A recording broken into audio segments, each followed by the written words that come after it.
வாடா போலாம். ஏய் நில்லு. சொல்லுங்கண்ணா. ஏய் நான் உங்களை போக சொன்னா பிரமோத்து சின்ன பசங்கடா போட்டோம் விடு. நோ, இப்பெல்லாம் சின்ன பசங்க தானே பெரிய பெரிய சம்பவமே பண்றானுங்களே. ரொம்ப இருக்க மாட்டேன்.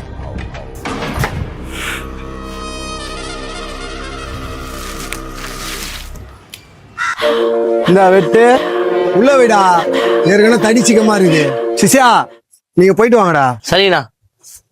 டேய் உங்க அப்பா அச்சு விட்டுருக்கும் போதே இப்பவே உங்களை அச்சு விட்டு இருந்தா இப்ப என் எதிர்க்க தவ்வளவுதான் பேசியிருக்க மாட்டீங்க. எங்க அப்பா சீமான எங்க அப்பனுக்கு நீ நம்பி துரோகம் பண்ணிட்ட. அவர் தனியா இருக்க நேரம் பார்த்து கும்பலா வந்து எங்க அப்பா நச்சு விட்டீங்க. அப்போ எங்க மாமா தனியா போய் உங்க அப்பாவை அச்சு விட்டுருக்க முடியாது சொல்றியா? எங்க அப்பன் நிந்தத்திலேயே கைமாலே 4 பேர் அடிப்பாரு. பொருள் இல்லாம ஒருத்தன் இந்த ஊருக்குள்ள வர முடியாது. எங்க அப்பா கிட்ட எத்தனை வாட்டி அடி வாங்கியிருக்க என்ன மறந்துட்டியா?